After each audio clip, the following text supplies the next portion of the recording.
안녕하세요. 김주갑의 경제부동산입니다. 구독, 좋아요 부탁드립니다. 주가가 폭락하고 원화가치가 붕괴되자 완강하게 버티던 매도자들이 중개소에 한꺼번에 매물을 쏟아냈습니다. 그 급매가 쌓이고 하루가 다르게 가격이 내려가다 보니 매수자들이 계약을 취소하는 사례가 무더기로 늘어나고 있습니다. 1, 2년간은 집값 상승은커녕 경제 회복도 어렵다고 하니까 무리하게 매입한 사람들이 매물을 쏟아내는 것입니다. 미국발 막가파식 금리 인상으로 전 세계가 휘청거리고 있습니다. 유료 상담은 010-3999-8808 부동산 타이밍과 입지를 직접 잡아드립니다. 전화 주십시오. 자, 버티던 매물 한꺼번에 터졌다. 중개소마다 무더기 계약 취소. 여기 엄청난 헤일이 부동산을 덮치고 있습니다. 자, 딱 이 상황이에요. 지금 부동산 주식 환율 이제 폭락하는 것은 기정사실로 보여지고 언제 회복할 거냐, 회복 시기가 언제냐. 자, 부동산 주식 환율, 우리나라로 따지면 원화죠. 자, 미국 금리 인상, 바로 이게 지금 화근인데 그냥 웬만큼 올려야 말을 안 쳐. 자, 이나 2년 이상 계속 할 것 같아요. 앞으로 물론 물가가 2%까지 계속 인하 없다고 했으니까 그게 빨라지면 좋은데 대충 2년.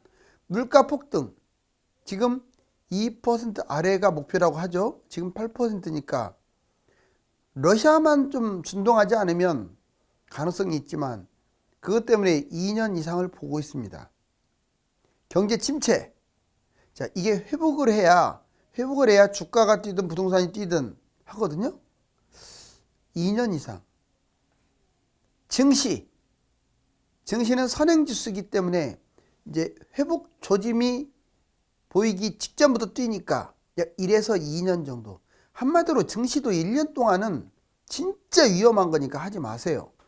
부동산 폭락, 회복하는데 후행이기 때문에 증시보다 더 늦게 뛰니까 2년 이상. 달러 외 폭락, 달러 외에 모든 돈들이 지금 다 휴지 조각이 되는데 우리나라 원화도 포함됩니다. 회복하는데 1, 2년 걸릴 것 같아요. 결론적으로 이렇게 대략 한 2년 정도 잡는데 그렇다고 못 박을 필요는 없어요. 항상 유동적이기 때문에 참조를 하세요. 한 2년 정도 떨어질 수 있고 진짜 운이 좋거나 속도가 이렇게 회복이 되면 1년, 더 나빠지면 3, 4, 5년까지도 문제가 발생할 수 있다.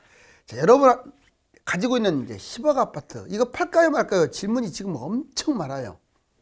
정상적인 상황이라면 자본주의의 사고방식이라면 파는 게 정상인데 뭐 집 하나 있는 거 떨어지면 어떻냐 뭐 이런 마음가짐이라면 뭐 꼭 끌고 가도 상관없습니다. 그렇지만 돈이 많지 않은 분일수록 매매 이거에 신경을 써야 돼요. 자, 10억짜리 매도 갈아타기 지금 매도하는 것과 계속 떨어지는 과정에서 매도하는 것과 아예 바닥에서 매도하는 것과 그냥 끝까지 보유하는 것. 이 매도는요, 매도한 다음에 폭락장 갈아타기 조건이에요. 이 세 가지는. 매도하고 안 사면 큰일 나요. 큰일. 무주택은 안 좋습니다. 자, 그러면 같은 10억 가지고 지금 매도 최고가 10억 지금 8억에 매도했다고 봐요. 지금 2억 떨어졌어요. 이미 2억 손실받네요. 그래서 1, 3년 하락장 바닥장에 18억짜리가 10억으로 떨어지면 이거 10억짜리 매입하면 되겠죠. 한 8억 가지고. 그러면 분석을 해볼게요. 10억 아파트 18억이 10억으로 떨어진 게 26억으로 가니까 18억이 매입해서 26억 16억이나 벌었네요. 그죠? 엄청나게 벌었어요. 그렇지만 2억 손실 본 것까지 따지면 총 순수익은 14억. 그래서 고점에 매도하는 거예요. 그러면 뭐 6개월 떨어질지 3개월 떨어질지 당신이 아느냐. 지금은 장담하는데 3개월 6개월은 떨어져요. 됐습니까? 자, 하락 과정 매도. 이번에는 과정상 이게 1년이 걸릴지 2년이 걸릴지는 봐야겠지만 하락 과정에서 도중에 매도하는 거죠. 그렇게 되면 최고가 10억인데 한 7억이 매도했다고 보자고요. 과정이니까. 그러면 3억 손실 보네요. 아까는 2억 손실 봤는데. 근데 1에서 3년 하락 바닥장에 16억짜리 비싼 게 본인은 10억짜리 갖고 있었잖아요. 9억으로 떨어지면 이거 잡을 수 있잖아요. 충분히. 자, 분석. 9억 아파트가 22억으로 올라갈 겁니다. 그러면 결국은 13억을 벌어요. 하지만 아까 3억 손실 본 걸 빼니까 순수익 10억. 자, 여기서 재밌는 게 그냥 지금 매도한 사람은 순수익이 14억이고 좀 손해봤다고 자 순수익이 10억이에요. 이번에는 바닥에서 매도를 했다고 보자고요. 갈아타기죠. 그러니까 최고가 10억짜리가 바닥 갔더니 5억까지 떨어졌어요. 살 떨리죠. 5억이면 뭐 고민할 거 없어요. 자 5억 손실 봤는데 1에서 3년 하락 바닥장에서 13억짜리 딱 봤더니 7억으로 내려왔어. 그래 2억 대출받아갖고 사버리자 했더니 철학 아파트가 19억으로 올라서 결국은 자 12억이 5억 12억 차익을 거두는데 5억 손실 봤으니까 순수익은 7억이 되는 거예요. 즉 바닥장에 갈아타더라도 7억 정도. 자 언제 매도하느냐에 따라서 14억, 10억, 7억. 매도는 빠를수록 돈을 많이 번다는 걸 알겠죠. 왜? 손해가 덜하고 그 돈으로 잡을 수 있는 게 더 커지니까 그래요. 그 다음에 그냥 보유하는 사람이 제일 바보입니다. 여기 보세요. 최고가 10억짜리가 바닥 5억인데 에이 빠지는데 왜 팔아 그냥 끌고 가지. 자 그래요. 보유하면 5억. 결국은 1에서 3년 하락 바닥장에 10억이 5억 그대로 보유했어요. 분석을 해볼까요?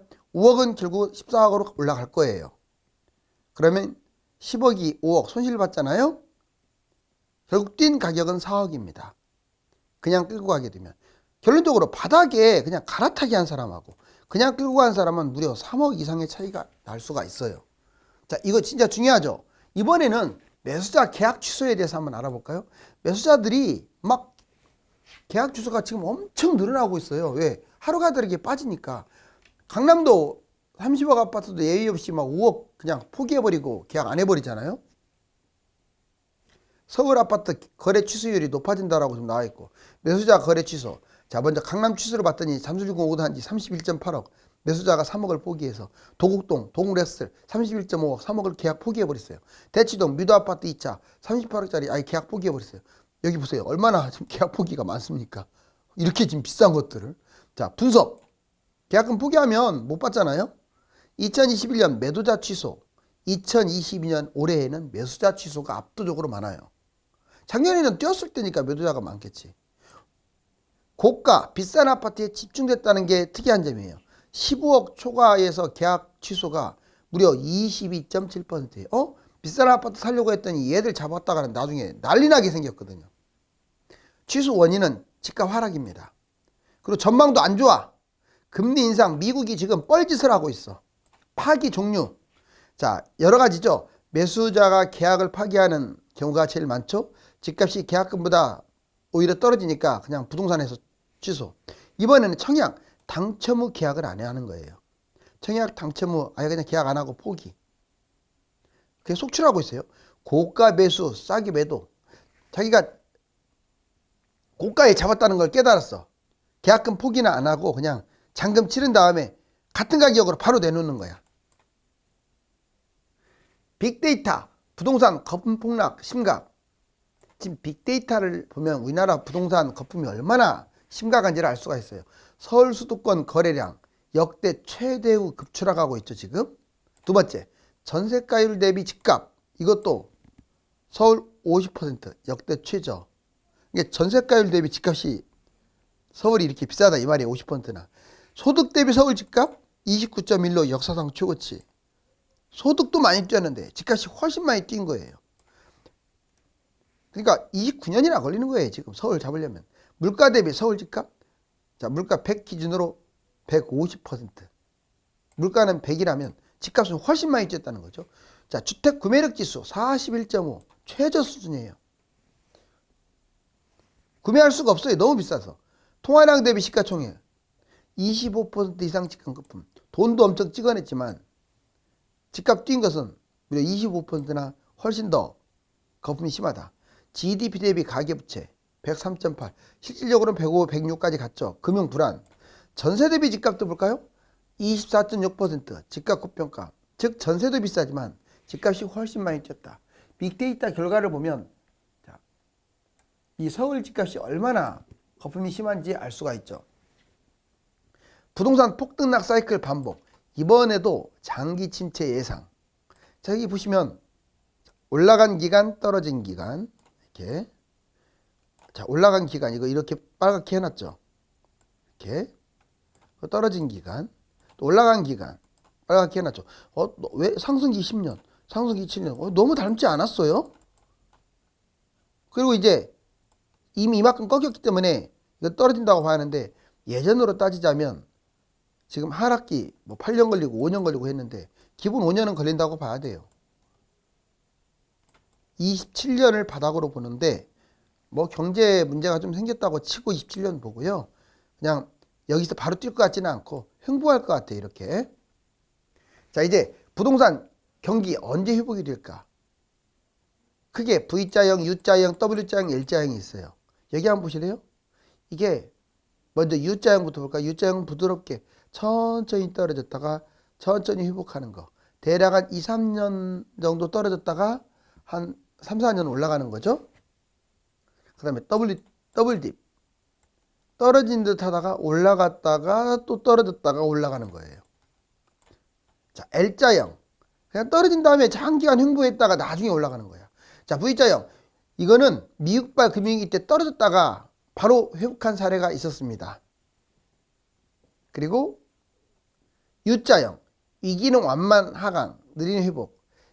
옛날에 1, 2차 세계 경제공황 때 바로 떨어졌다 바로 회복한 게 아니라 약간 완만하게 떨어졌다가 완만하게 회복. 22년도 그럴 가능성이 커요. 이번에도. V자는 좀 어려울 것 같고요. 한 떨어지는데 한 2, 3년 걸리지 않을까. 3, 4년. 자, W자형은 위기 하강과 상승 반복. 시간이 걸려서 좋지 않다. 아시아 IMF 때 떨어졌다가 회복을 하는 듯 하더니 다시 IT 버블로 떨어져가지고 W 모양을 그린 거예요. 주식도 그렇고. 그래서 2022년 이후에 지금 U자형이 될지 W자형이 될지는 봐야겠어요. L자형 최악이죠. 이게 위기 급속 하강, 일본의 경제 침체를 생각하면 돼요. 90년에 폭락을 했다가 세상에 30년 2020년 이후에 올라갔어. 2008년 2013년 전국 하락폭. 자, 예전에 한번 보자. 이게 바닥이에요. 이 떨어지는 이 하락 기간에 자, 전국이 13.6, 지방이 오히려 거꾸로 올라서 지방은 올랐거든요. 사이클이. 그래서 덜 떨어진 것이고 서울은 31%, 강남 30.6, 강남 9, 35.7, 수도권 33.5, 성남 분당 45.6, 경기도 일대 48.2. 아유, 진짜 끔찍하지 않아요? 여기에서 이거보다 더 떨어졌으면 더 떨어졌지. 덜 떨어지지는 않았을 거 아니에요. 그리고 서울하고 경기도 지방 이거 보세요. 서울은 올랐다가 이제 떨어지는 거 보세요. 이렇게 그때 5년 떨어졌다가 회복 2년 만에 끝내고 신고가를 무려 7, 8년 찍었어요. 자, 경기도 지방 보실래요? 떨어지는 기간이 더 길어. 6년, 7년 됐다가 회복이 2년이 아니라 거의 한 2020년까지 안 올라갔으니까 거의 5, 6년, 10년 걸려버렸어요. 10년. 그런 다음에 2년 만에 급상승. 이게 바로 경기도하고 지방의 모습이에요. 이거를 까먹으면 안 돼요. 결국 경기도 지방은 리스크가 커요. 자, 이제 부동산 하락 6단계, 연도별 폭락 요인 1단계. 자, 올해의 이슈는 금리 인상입니다. 하락이 시작됐죠. 그 다음에 2단계, 내년의 이슈, 자산 폭락. 이미 폭락하고 있지만 자산이라는 말은 주식, 부동산, 또는 화폐 이런 것들이 계속 가치가 떨어지고 있는 거죠. 3단계, 2024년은 누가 아무래도 공급입니다. 3기 신도시 택지지구, 분양 공급 계속 이어지겠죠. 이제 4단계 여기까지 뒤에까지 바로 3기 신도시가 문제예요. 하락이 확대될 것 같아요. 4단계 2025년 물량 폭탄, 공급하고 더불어서 물량 폭탄, 폭락이 진행될 것 같습니다. 다주택 매물하고 섞이겠죠 막. 자, 5단계 2026년 인구가 감소될 것 같아요. 1인 가구 증가로 집을 잡아줄 사람이 별로 없어. 폭락 확대. 27년이 바닥이라고 보여지는데 이때는 차별적으로, 즉 뛰는 놈은 뛰고 못 가는 놈은 못 가고 천차만별이겠죠. 그래서 올라갈 만한 부동산을 잡아야 돼요. 세계 경제위기 동시다발적으로. 경제위기 코스피 바닥 보시면 원래 중국이라는 나라가 완성제를 많이 만들었죠. 중국이 터지면 기초제, 중간제, 금융위기, 즉 한국, 일본, 대만, 미국이 대부분의 기초, 중간 이런 것들을 맞이하는데 연쇄적으로 금융위기 터지고, 그 다음에 원자재인 원유, 원자재, 금융위기, 중동, 호주, 캐나다, 러시아, 중국으로부터 쭉 터지는 겁니다. 또는 미국이라든가 유럽 이런 나라에서 먼저 터진 다음에 중국이나 중동, 호주 쪽으로 확대되는 경우도 있겠죠. 자, 놀라지 마세요. 아시아 외환위기 때 코스피가 280까지 갔어요. 옛날이니까 그런 말 하지 마세요. 자, 이후부터 10년이 지난 후에도 1000단위에서 헤맸으니까 1138, 바닥은 280이에요. 코스피가. IT 버블 때, 자, 2000년 초반이죠. 코스피. 1059인데 역시 반토막 480까지 빠졌어요. 카드 대란 바로 이어서죠. 코스피 850에서 420. 미국발 금융위기, 자, 2000까지 올라왔었습니다. 코스피가 2064에서 1000이 붕괴됐어요. 938. 자, 이제 코로나 질병 때 코스피 1439까지 떨어졌다가 이게 3266으로 떨어졌어요. 올라갔어요. 그래서 지금 현재 2200대에서 왔다 갔다. 즉 이번에도 빠지면 이 코로나 이거 2년 전이에요. 이 밑으로 빠질 확률이 크지 않겠어요? 경제위기인데. 근데 왜 투자를 합니까? 장기적으로 위험한 곳과 안전한 곳을 구분할 줄 알아야 돼요. 자, 장기적으로 위험한 곳은 X입니다. 이런 곳은 적극적 투자하면 안 돼요. 단기적으로 빠질지라도 장기적으로 안전한 곳을 하락장에 잡으세요. 자, 지역 경기도 인천의 외곽 여기는 위험합니다. 지방 전체 다 위험해요. 그렇다고 안 잡을 수 없으니까 지방에 똘똘한 것들 많이 빠진 거 잡으면 되겠네요. 유형으로 따지면 상가, 빌라, 오피스텔, 나홀로 아파트 안 좋아요. 가격 소외되는 곳들, 올라가지도 않고 떨어지지도 않는 것들, 장기간 정체형 것들, 고분양가 아파트 이런 것은 큰일 나죠. 자, 포인트 폭락 후에 회복이 잘 안 될 거예요. 거래량도 부족하고 2021년 뒤늦게 폭등한 아파트가 여기에 들어간다. 이거 잡으면 안 된다.